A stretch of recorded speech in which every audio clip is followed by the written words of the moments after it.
Children of the Heavenly Father, safely in His bosom gather, nestling bird nor star in heaven, such a refuge e'er was given. God His own doth tend and nourish, in His holy courts they flourish.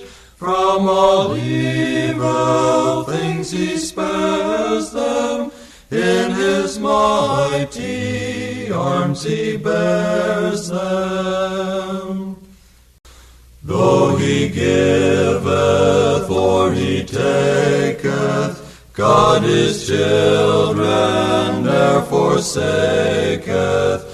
Is the loving purpose solely to preserve them pure and holy.